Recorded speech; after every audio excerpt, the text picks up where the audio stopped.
সারা ঢাকা শহর তারা এক প্রকারের দখলে নিয়েছে। আজকে আমাদের নেতা কর্মীরাও রাস্তায় আসার পথে বিভিন্ন জায়গায় বাধা বিঘ্নের সম্মুখীন হয়েছে। আপনারা দেখেছেন যে গত 10ই ডিসেম্বর বিএনপির সমাবেশকে কেন্দ্র করে এই সরকার কতটা বেপরোয়া হয়েছে।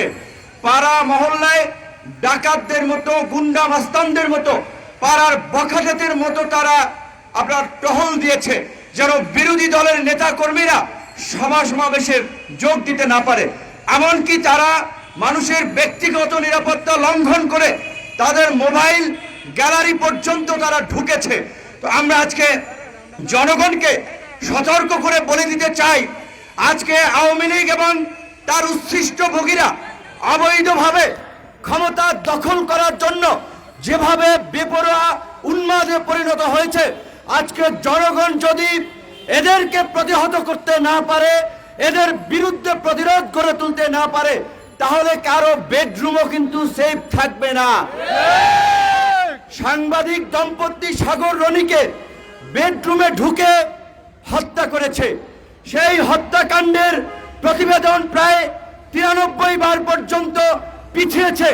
এখন পর্যন্ত সাংবাদিক দম্পতি সাগর রনি হত্যাকাণ্ডের প্রতিবেদন দেয় নাই।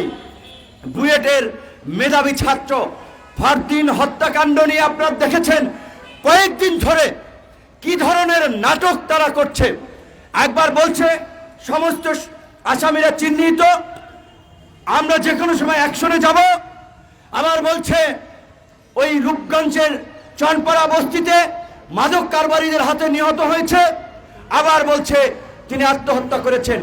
যেই ডিবি এবং পুলিশ এক এক সময় এক এক ধরনের রিপোর্ট দেয়, তাদের রিপোর্টে, তাদের তদন্তে জনগণ আস্থা রাখতে পারে না। আজকে পুলিশকে একটা দলীয় বাহিনীতে পরিণত করেছে, র্যাবকে ডেথ স্কোয়াডে পরিণত করা হয়েছে। সামরিক বাহিনীকেও এই সরকার দিন দিন নষ্ট করছে। সামরিক বাহিনীর মেরুদণ্ড তো সেই 2009 সালেই বিডিআর বিদ্রোহের নামে মেধাবী দক্ষ চৌকস অফিসারদেরকে হত্যা করে সামরিক বাহিনীকে সেদিনই পঙ্গু করে দেওয়া হয়েছে। তাই আজকে কোন প্রতিষ্ঠানের কথা বলবেন, কিসের স্বাধীনতার কথা বলবেন? আমরা কি কার্যত আজকে স্বাধীনতা পেয়েছি? না। বিচার বিভাগের কথা যদি বলেন, একটা দেশের ইতিহাসে, বাংলাদেশের ইতিহাসের 51 বছরে এই ধরনের ঘটনা ঘটে নাই। একজন প্রধান বিচারপতিকে গোয়েন্দা সংস্থার সেকেন্ড ক্লাস অফিসাররা ঘাড় ধাক্কা দিয়ে গাড়িতে করে প্লেনে উঠিয়ে দেশটাকে বাধ্য করে। এই রকমের নৈরাজ্য এই দেশে ঘটছে।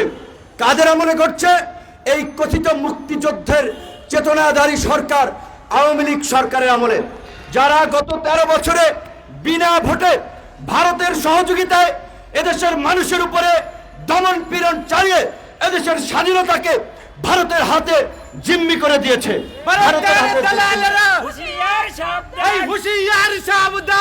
বন্ধুগণ, আপনারা সবাই জানেন ভারত আমাদের নিকটবর্তী প্রতিবেশী দেশ। মুক্তিযুদ্ধে যাদের অবদান রয়েছে, মুক্তিযুদ্ধে তারা প্রকৃত অর্থে বাংলাদেশের মানুষের জন্য সহযোগিতা করেছে, নাকি তাদের চিরশত্রু পাকিস্তানকে ঘায়েল করার জন্য সহযোগিতা করেছে, সেই আলোচনাটি আজকে অত্যন্ত প্রাসঙ্গিক। আজকে যেই ভারত মুক্তিযুদ্ধের সময় যদি আমাদেরকে সহযোগিতা করে থাকে, সেই ভারত আজকে কিভাবে নির্বিচারে গুলি করে সীমান্তে আমার দেশের মানুষ মারছে। আজকে ভারত যদি বাংলাদেশের প্রকৃত স্বাধীনতার জন্য সহযোগিতা করে থাকে, নাগরিকদের মর্যাদা প্রতিষ্ঠা করার জন্য সহযোগিতা করে থাকে, সেই ভারত কিভাবে 14 সালে আওয়ামী লীগকে বিনা ভোটে ক্ষমতা আনার জন্য জাতীয় পার্টিকে জোর করে নির্বাচনে নেয়? ভারত যদি আমার দেশের মঙ্গল চায়, ভারত যদি বাংলাদেশের বন্ধু হয়, ভারত কিভাবে 18 সালেও আরেকটি বিতর্কিত নির্বাচন করার জন্য শেখ হাসিনার পাশে থাকে? আমি আজকে বাংলাদেশের 51 বছরে মুক্তিযুদ্ধের সময় সহযোগী বন্ধু হিসেবে ভারতের কাছে আমরা এই প্রশ্ন রাখতে চাই। তরুণ প্রজন্ম ভারতের কাছ থেকে এই জবাব চাই। আজকে এই সরকার একদিকে মুক্তিযুদ্ধের কথা বলছে, অথচ টানা 13 বছর ক্ষমতায় থেকেও একটা নির্ভুল শহীদদের তালিকা এই সরকার তৈরি করতে পারে নাই। টানা 13 বছর ক্ষমতায় থাকার পরেও মুক্তিযোদ্ধাদের একটা নির্ভুল তালিকা এই সরকার তৈরি করতে পারে নাই। আমরা বলেছি এই সরকারের হাতে দেশ এবং বিদেশিরা, বাংলাদেশে কর্মরত বিদেশিরাও আজকে নিরাপদ নয়। আপনারা দেখেছেন এতদিন এই দেশে গুম খুন হামলা মামলার শিকার হয়েছে ভিন্ন মত এবং বিরোধী দলের রাজনীতিরা। গত কয়েকদিন আগেই শাহিনবাগে গুম হওয়া একজন ব্যক্তির পরিবারের সাথে দেখা করতে গিয়ে মার্কিন রাষ্ট্রদূত পিটার হাস হামলার শিকার হতে যাচ্ছিলেন। কাদের দ্বারা? তথ্যমন্ত্রী এই হাসান মাহমুদ, মুক্তিযুদ্ধ মন্ত্রী আকাম মুজাম্মেল সাহেব সরাসরি ওনাদের পৃষ্ঠপোষকতায় এই সংগঠনটি বিতর্কিত দুই ভোট সংগঠন মায়ের কান্না করে উঠেছে। আপনারা দেখেছেন এই প্রোগ্রামে কারা বক্তব্য রাখে? সরকারের মন্ত্রীরা, সরকারের এমপিরা। এমনকি তথ্য মন্ত্রণালয় থেকে এই বিনা ভোটের তথ্যমন্ত্রী হাসান মাহমুদ জোর করে টেলিভিশন পত্র পত্রিকাকে দিয়ে এই দুই ভোট সংগঠন মায়ের কান্নাকে দিয়ে নিউজ করান। মায়ের কান্না মানে এরা এতটা অপদার্থ, এতটা মেধাহীন, একটা নতুন নামও দিতে পারে না। অন্যরা গুমের শিকার পরিবারগুলো নাম দিয়েছে মায়ের ডাক, সেই নাম চুরি করে কপি করে তারা নাম দিয়েছে মায়ের কান্না। কি ধরনের বাটপারি! আপনারা মায়ের কান্না করেছেন ভালো, আপনারা গুম হওয়াদের বিচার চান, তো আপনাদের প্রেক্ষাপটটা কি? ৭৭ সালে কু করার জন্য একদল সামরিক বাহিনীর লোকজন, তাদেরকে বিচার করা হয়েছে সামরিক আইনে। সেটি যদি অন্যায় হয়ে থাকে, কাউকে যদি গুম করা হয়ে থাকে, ক্ষমতায় আছে সরকার 13 বছরে, প্রধানমন্ত্রীর দপ্তর ঘেরাও করবেন, বঙ্গভবন ঘেরাও করবেন, প্রয়োজনে ক্যান্টনমেন্ট ঘেরাও করবেন, কিন্তু পিটার হাসের কাছে আপনাদের কি?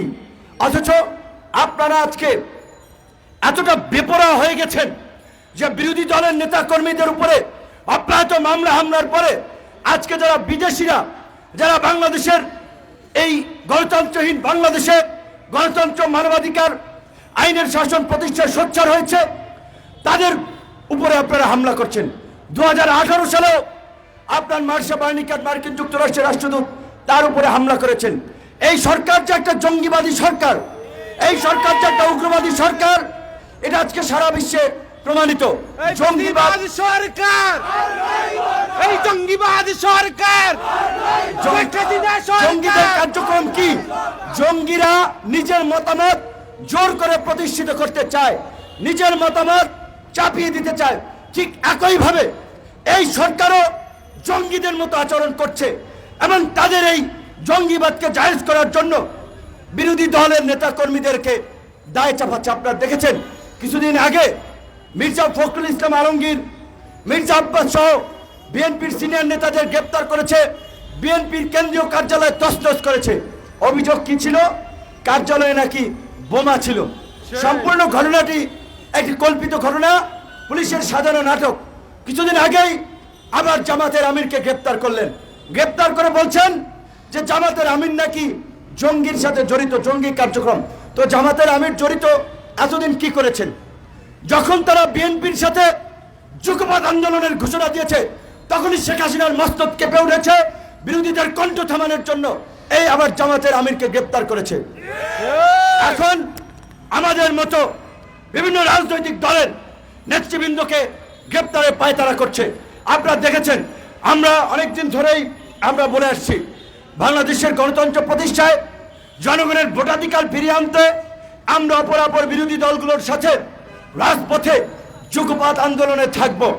সরকার যখন দেখেছে আওয়ামী লীগ এবং বিএনপির বাইরে গণ অধিকার পরিষদ এই সময় জনগণকে সংগঠিত করে তৃতীয় বৃহত্তম দলে পরিণত হয়েছে, তখনই তাদের নেতাকর্মীদের উপরে তারা এই বর্বর পৈশাচিক হামলা করছে। গতকালকে আমাদের ঢাকা উত্তরের যুব অধিকার পরিষদের আহ্বায়ক রুবেল, গাজী রুবেল, তাকে ডিবির লোকেরা তুলে নিয়ে গেছে, টর্চার করে ছেড়ে দিয়েছে। এবং গতকালকে একই দিনে এই বিজয় দিবসে আপনারা দেখেছেন পাবনার বেড়া উপজেলায় মেয়রের নেতৃত্বে আমাদের নেতা কর্মীদের উপরে হামলা হয়েছে। মাগুরাতে প্রধানমন্ত্রীর সহকারী ছিলেন এই কুখ্যাত পাপিয়ার সাথে যার যোগাযোগ ছিল, পত্র পত্রিকা এসেছে, পাপিয়ার কাস্টমার সেই সাইফুজ্জামান শেখরের গুন্ডা পান্ডারা আমাদের নেতা কর্মীদেরকে হামলা করে রক্তাক্ত করেছে, থানায় দিয়েছে। আমি যখন পুলিশের সাথে কথা বললাম, তারা বলছে ভাই উপরে নির্দেশ, বোঝেন তো পরিস্থিতি। একইভাবে আমি যখন বিভিন্ন জায়গায় কথা বললাম, তারা একই প্রশ্ন, একই কথা বলে, ভাই উপরে নির্দেশ, কি করব।